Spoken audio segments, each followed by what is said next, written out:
What is going on, YouTube people?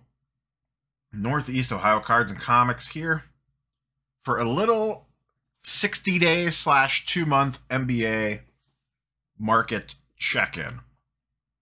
I like doing these from time to time. This felt like a good time to kind of dive in and do it. 60 days puts us right before the season started. And I kind of like to use that because it shows kind of like what the prices were like right before the season started, and then how they've evolved as we move throughout the season. I usually like to do these, in the 30 to 60 to 90 day interval, and then the entire season when it's all done, just to kind of give us a nice little how's things going out there.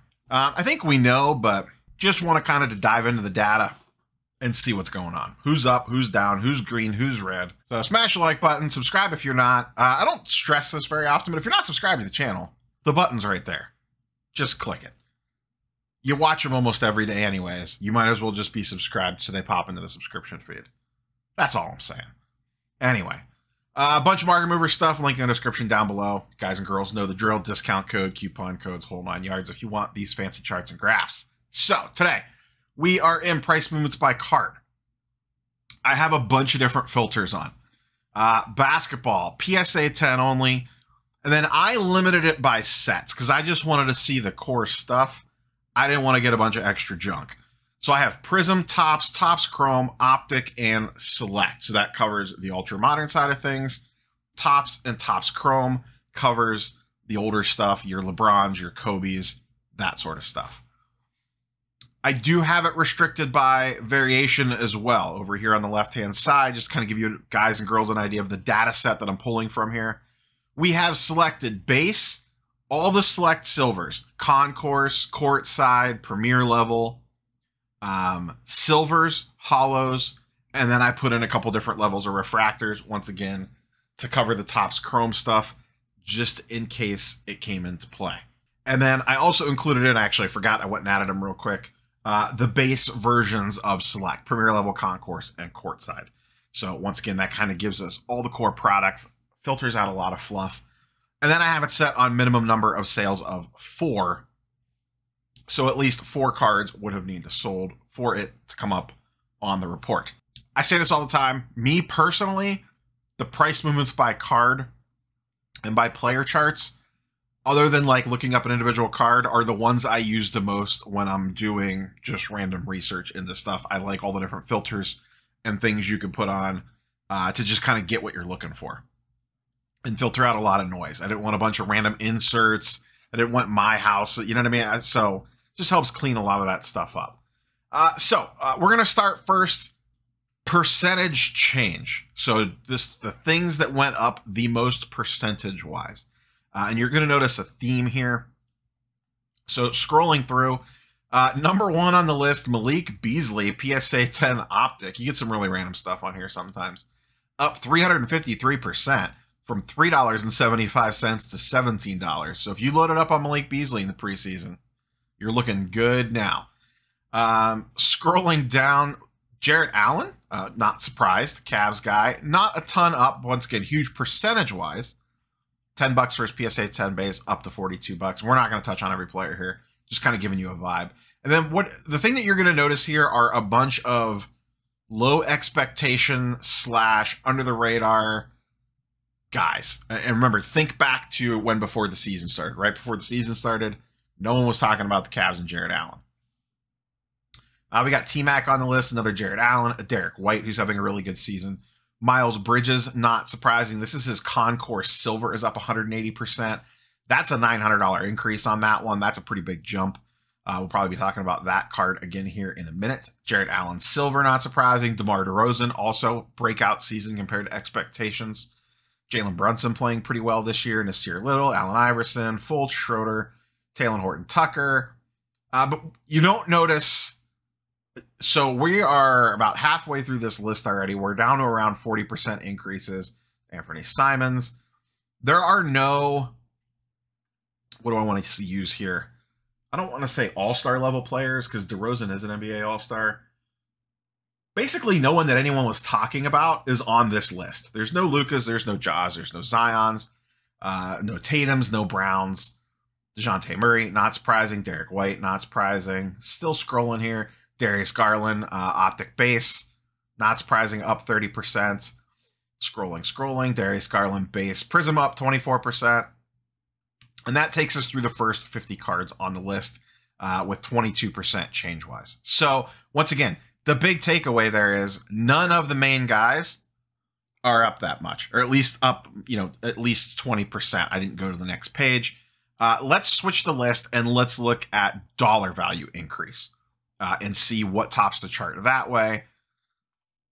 Oops, spoiler alert for the lowest. There we go. So the number one card that went up dollar value wise the most is Steph Curry Topps PSA 10. 2009 base Topps only up 16%, but 16% on this card is 1.8K.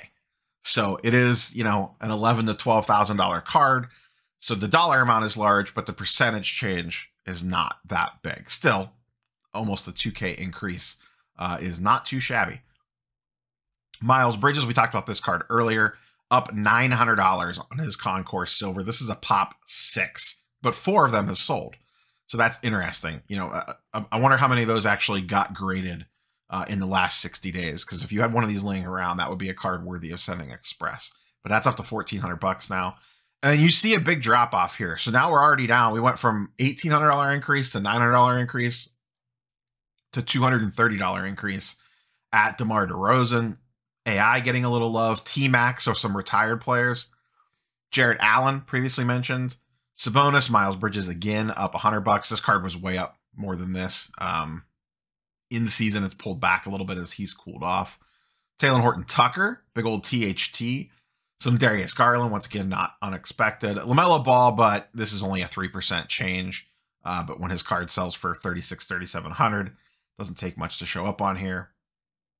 Derek White again, same cards that we kind of talked about before. So once again, I have 50 cards displayed per page. I can make it bigger, but I went 50. So just scrolling down here, 50 cards in, we are looking at Markelle Fultz base, Miles Bridges base, and Darius Garland base, and another Darius Garland base. But look at the increase, $10, $10, $9, and $9.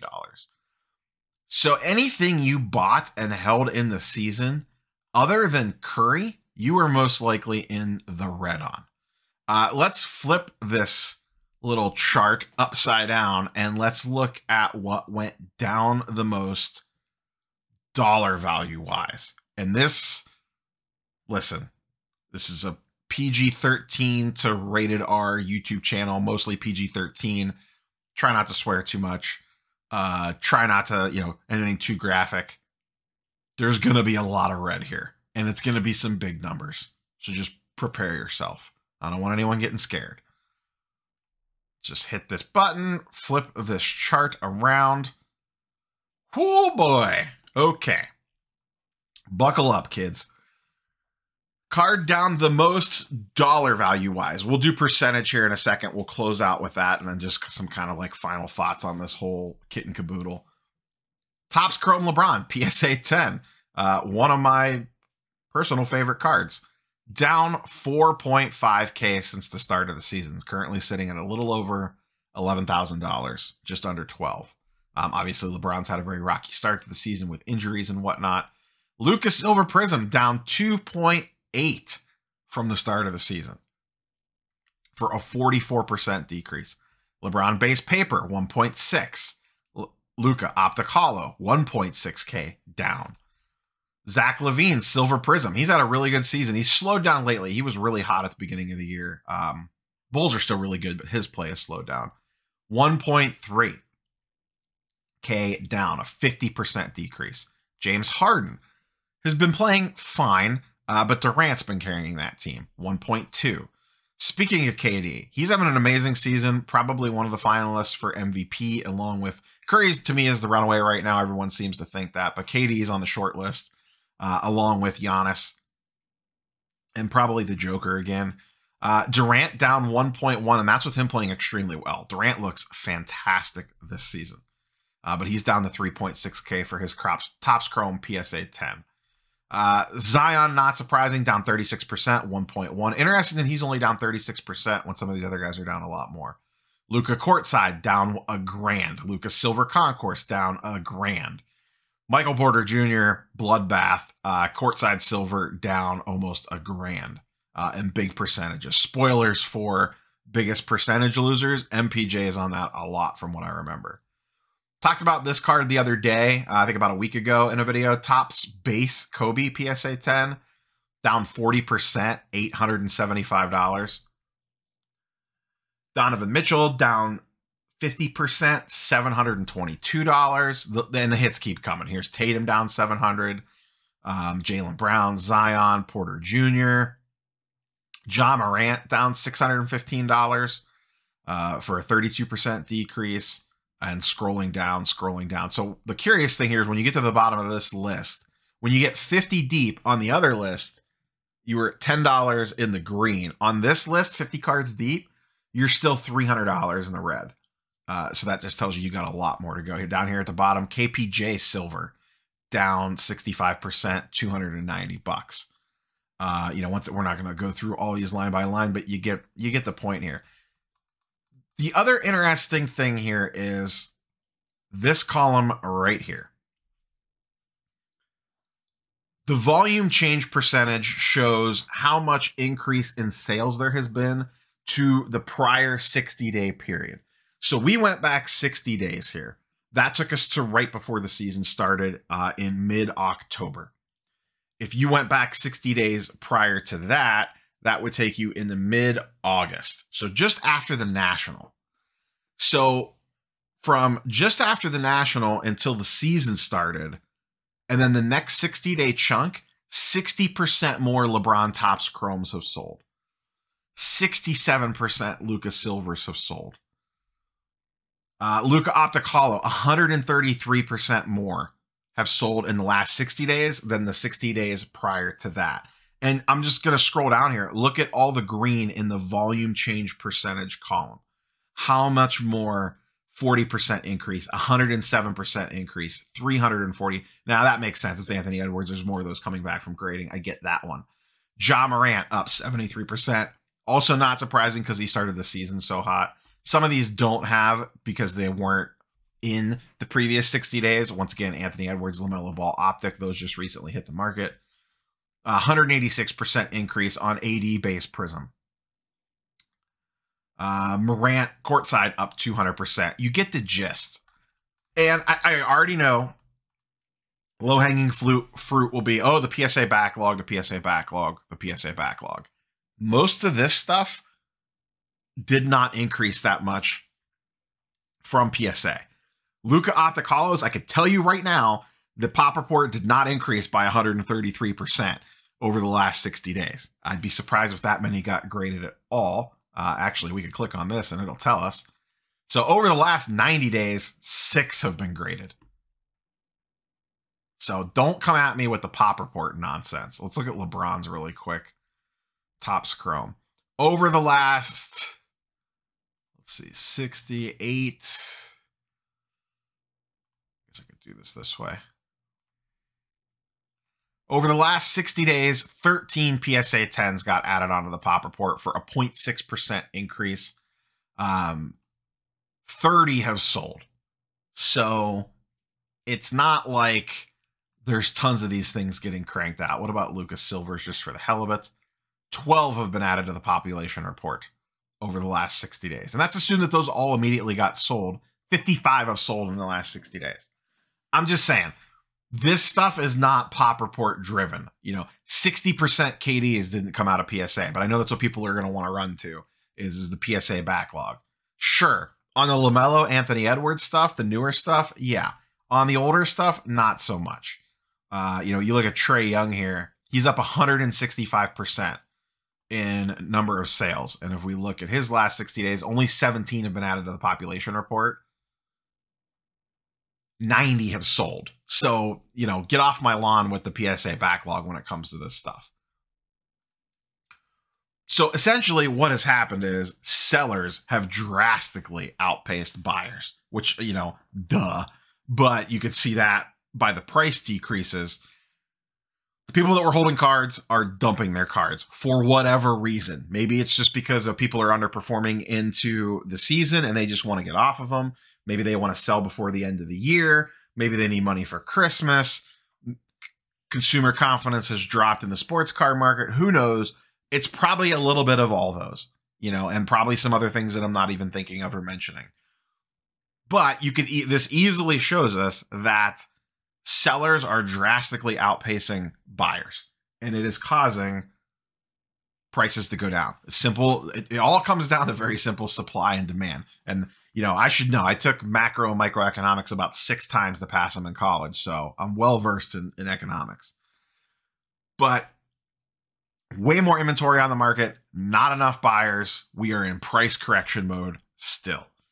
This was one of the more enlightening portions of this, is how the volume change increased from the previous 60-day period on a lot of this stuff. Like how many people are selling in season or at the very beginning of the season. Once again, this takes us back to just a few days before the season started. Let's look at this one last way. I just want to look at what has gone down the most percentage-wise. Jonathan Isaac down 94%. His court side was $350 to start the season. It is now down to $22. I'll tell you right now, if you can get a Jonathan Isaac court side for $20, that would be a bet I'd be willing. It'd be a gamble I would be willing to take. Kendrick Nunn, not surprising, hasn't played all season. A lot of these are going to be random guys. Wow, Jamal Murray, is this right? A select concourse sold for $20? Are you kidding me right now? Wow. Okay. Michael Porter Jr. is probably the biggest name on this list. His premier level down 80%.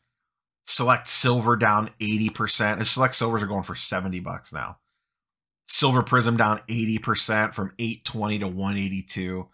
He is by far, and Kevin Porter Jr. are probably the 2 biggest names down the biggest percentages. Like this is Porter's select silver down 80% from 186 to $40. If you held KPJ in the season, his base is down 70% on Prism. Other than that, it's a lot of really random guys. Pascal Siakam's not too random, but his stuff's down pretty bad. He hasn't played well at all. But Porter Jr. and Porter Jr., funnily enough, KPJ and MPJ are the 2 that definitely took the biggest hit. Here's De'Aaron Fox down 70% on his Silver Prism from $700 to $212. Ouch. Who else do we have on here? We'll just scroll through the first 50. Cam Reddish, not surprisingly, he's been hurt all year. Here's Luka, select concourse, down 70%. Once again, MPJ some more, KPJ, DeAndre, and more De'Aaron Fox. So, and then same thing. Actually, the volume change on this is a little less, but these are more fringe players and not as much movement there. So, I guess the curious question is when do we hit the bottom? Because at some point you will hit the bottom. Cards, as much as they won't go up forever, they won't go down forever, at least of blue chip guys. A KD and a LeBron are always going to have some sort of floor. So eventually they're going to hit a floor, and there's going to be the right time to buy these guys again. I don't know when that is. Nobody does. And anyone that says that they do is guessing. They're guessing. None of us know. Any influencer, YouTuber, or whatever that you watch knows nothing about what the actual bottom is. They are guessing. I say this all the time. The only difference between us and you guys and girls at home is I have a microphone and I choose to use it. You may have one and you just don't choose to use it. Other than that, our knowledge bases are probably fairly similar. So don't let anyone try to tell you they know exactly when the bottom is, because we don't. We don't.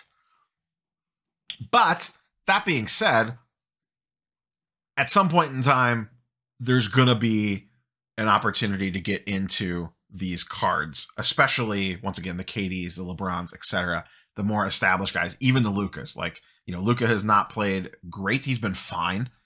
The Mavs have their problems, but Luka is still a very hyped generational talent, even though he hasn't done anything with it yet, which is not surprising. He's only 3 years in to his NBA career. It's not that surprising. This is his 4th season in the NBA. So it's not surprising that he hasn't led a team to a title or anything yet. Of the cards on this list, the one that intrigues me the most, if I had to pick one, actually, I'm going to lie. I'm going to pick two. I'm just scrolling through here real quick.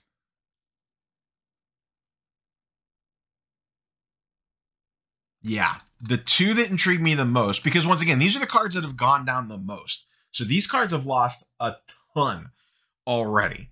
So in theory, you would think they would be closer to the bottom. Once again, we don't really know. The two that really jump out at me as, that's interesting. The first one, we talked about it earlier, is the KD Topps Chrome, even in a base. PSA 10 on this is only pop 987.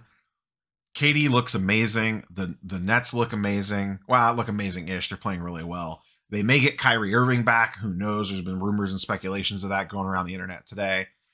And, he's already won a title. He's already got MVPs. He's got the resume already. So, carrying him long-term is still pretty good. That one intrigues me. I'd be very curious to see what a PSA 9's going for on that. That might be something I look into after this video. The other one that interests me, and man, oh man, I can't get away from this guy. I'm already way under on some base cards on him. The Donovan Mitchell Silver at $700 seems cheap to me. He is the star player on one of the best teams in the Western Conference. I know. He never performs in the playoffs. I got burned by him last year. Run away. But $725 for a Mitchell Silver, that is a third of the price of Zion. Well, a little less than a third now, probably closer to half given Zion's recent dips. But, not quite there yet, but getting close to half. I could get 2+ Mitchell PSA 10 Silvers for one Zion all day, every day. That one intrigues me as well. I would love for that thing to dip below 700 and keep going. I don't know that it will. Once again, does this stuff start to slow down? So, but that's where we sit. The only cards, if you held cards in the season that you made money on, were Steph Curry, Miles Bridges, and a bunch of spec plays. I don't think there's a bunch of people holding DeMar DeRozan stuff out there. It's pop 32 on his PSA 10 on that. The Curry thing I get, no one was going to be dumping Curry anyway. He is an ultimate long-term hold.